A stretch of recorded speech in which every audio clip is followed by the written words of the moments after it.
Hi guys! So siguro nagtataka kayo kung nasan ako at bakit kakaiba na yung mga bahay sa likod ko. Well, I'm here na sa UK and actually, it is our last day here sa UK. Last 24 hours na namin. Nasa Newcastle kami ngayon sa house or sa area nung brother ko. Tapos, pupunta na kami to London tomorrow morning for our evening flight.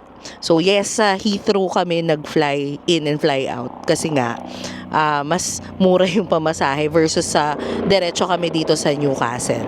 So ngayon, ito yung utak kong vlog sa inyo na I will share with you ano-ano nga ba yung mga sinubmit namin na forms or ano yung naging process sa amin, sa application namin, depende doon sa cases na namin sa application kasi nga 'di ba apat kaming nagpunta dito tapos technically merong tatlong iba't ibang cases.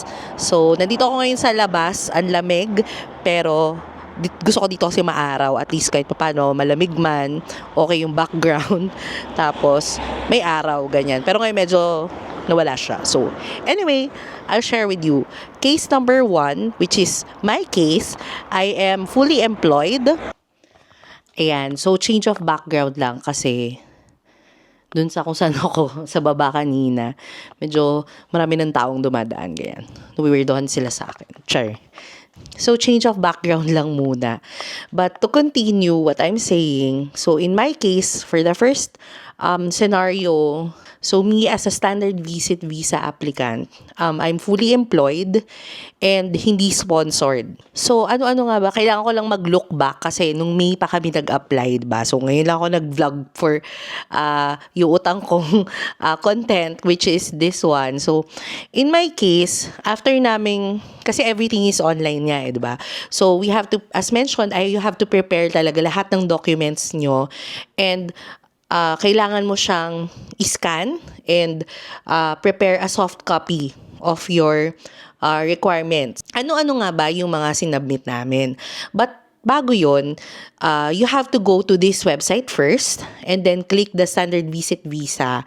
Tapos, you just go through the link tapos have to fill out the application form. So, yung application form naman, pwede nyo siyang balik-balikan. Save nyo lang, ganyan. Tapos, you have to select din syempre which country are you from, tapos ano yung visa application center na kung saan ka mag-a-apply, yung ganyan. So, syempre Philippines, tapos sa VFS yung visa application center na i-apply mo. So, yun, then you just have to fill out the application form. So far naman, may mga kailangan lang kayong i-ready doon, which I mentioned na rin in my previous vlog. In my case, as a non-sponsored, fully employed applicant for a standard visit visa, ang hiningi lang sa akin ay actually tatlong items lang yung hiningi nila. After kong mag-fill out ng application form, so magbabayad ka na nung visa application fee which is same across all for a standard visit visa, valid for 6 months. So, ang hiningi lang sa akin is a copy of my passport. Number 2 is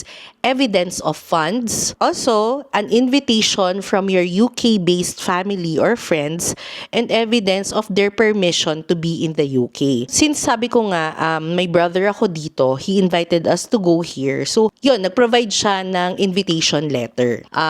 Evidence of funds. So, ito yung mga proof of financial capacity mo. So, mga financial documents such as bank statements, bank certificates, and then passport, copy of passport. Pero in that case, passport, tapos nilagay ko na din, consolidated in one soft copy or one file is the profile page of my passport or yung bio page ng passport ko, as well as yung mga visa and stamps of travels that I did in the past months, years, ganyan. Kasi nga naman, nakalagay din sa application form, ano-ano yung mga lugar na na-travel mo na.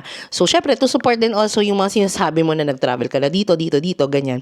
So, ilalagay mo din doon to help support yung application mo, yung mga tatak sa passports mo. Okay, so, yun yung mga required. Kasi yun yung parang at the end of the visa application form and the payment, magge-generate siya ng list kung ano yung mga requirements nila na isubmit mo. Pero, dun sa checklist na yon, meron kasing page doon na may blank So parang checklist talaga siya, literal. May tick box, tapos nakasulat doon, ganyan. Doon mo ilalagay ngayon yung mga additional documents that you will submit na sa tingin mo ay makakatulong sa'yo to strengthen your application. So ano-ano nga ba yung mga sinubmit ko na hindi nila nilagay sa required application requirements? Number 1 is yung proof of employment. Always remember na kailangan nilang makita kung meron ka pa bang babalikan sa Pilipinas and paano mo masusupport yung travel mo to UK. So since in my case, hindi nga ako sponsored, kailangan maipakita ko yung mga bagay na yon. So number 1, proof of employment. So sinubmit ko ay company ID, my certificate of employment which indicates yung year ko that I was or the year or the date that I was hired in the company, as well as my annual income, my ITR, and yung approval of my leave application. So in my case, I submitted a screenshot of the email which shows the approval of my IS for my leave, and as well as yung screenshot nung approval sa portal namin for my leave application. So, kailangan lang makita nila na may babalikan kang trabaho, kasi nga employed ka pa. Meron kang babalikan trabaho kasi hanggang dito lang yung leave na final mo. So, yun yung mga sinubmit ko for my proof of employment. So, isa pang set of application requirements that I submitted, which is not part of the required or the one that was requested of me, is yung mga proof of identification. So, for example, I submitted my birth certificate, which I requested sa PSA, and also I submitted my marriage certificate. Kasi nga, syempre, kailangan mo rin ipatunayan na, di ba, na may babalikan ka. So, since hindi naman kasama yung husband ko sa travel na to, so syempre, babalik akong Pilipinas. Another additional documents that I submitted, which is part of the proof of financial documents, kasi nga 'di ba kasama na diyan yung bank statement, bank certificates, ganyan. Nag-submit din ako ng land title or deed of sale or kung ano man yung papeles na hawak nyo na would prove na you have properties here in the Philippines. So for example, kami, since may property, yun yung inattach ko. And another additional requirement which was not stated dun sa requested nilang documents is a copy of the bookings ng accommodation na binook namin for our trip. Since na-mention ko kanina, di ba, na we are not sponsored, tas in-invite kami ng brother ko dito. So, in-indicate kasi namin doon sa invitation letter na hindi niya kami susponsoran, particularly sa airfare, accommodation, food, lahat. So, kung baga, wala siyang gastos sa amin. So, dahil doon, kailangan namin ipakita na dito kami sa mga accommodation na to magsistay.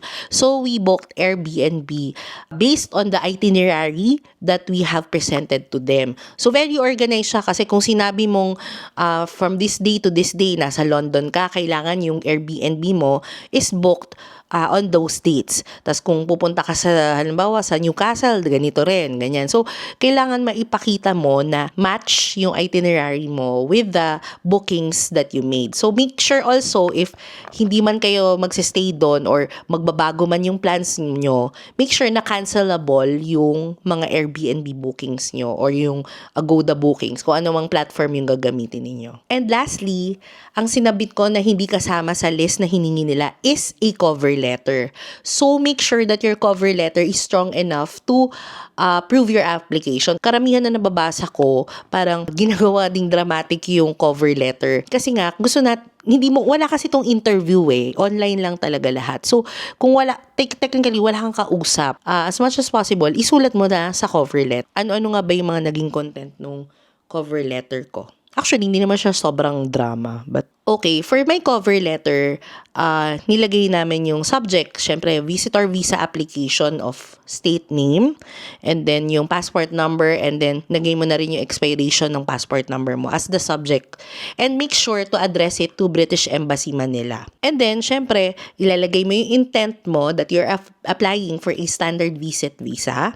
So, in-explain ko doon na I'm employed to this company, ganyan, and kung kailan ako na-hire, ganyan, ano yung role ko, ganon. Minention ko din doon yung purpose ko for the trip. In our case, since I'm traveling with senior citizens, particularly my parents and my aunt, so minention namin doon na it's for visiting a family member, which is my brother. And then nilagay na rin namin doon na we are celebrating the birthday of my brother, which falls on our proposed travel date. Minention ko din doon na ito yung intended travel dates namin from this to this date. Sinabi ko na definitely babalik ako sa Philippines because of my work, ganyan. So kailangan meron ka ring indication na may assurance ka to them na babalikan ng Philippines. And another assurance that you're giving them in your cover letter, lalo na if you're not sponsored, is that you are assuring them that you are covering all your expenses for this travel, particularly airfare, accommodation, food, transportation, yan. Dapat indicate mo rin siya doon para clear sa kanila yung intent mo and yung purpose mo. Tapos yun lang, ganun lang. Tapos na-approve naman siya. Yung iba, nilalagyan pa nila ng photos. For example, sasabihin mo, babalikan mo pa yung aso mo sa Pilipinas, ganyan. Lalagyan daw nila ng photos, ganun. But for us, I think enough na rin yun. Another purpose pala that I indicated is, since seniors ngayon kasama ko, I will serve as the techie person / navigator of my companions sa trip. So, syempre, hindi ko alam kung nakatulong siya, but siguro, kasi nga, we're traveling as a group. So, yun. So, syempre, ilalagay mo rin sa letter, sino-sino yung names nung mga kasama mo sa travel, ganyan. Kasi nga, you're applying individually, pero just for them to be clear, sino yung mga makakasama mo na nag-a-apply din as well ng visa. So, that's it for my application process. I'll update you with my next vlog naman regarding dun sa other scenarios, particularly for senior citizens. Sponsored and not sponsored. Thank you for watching, guys. Don't forget to like and subscribe and stay tuned for my next vlog.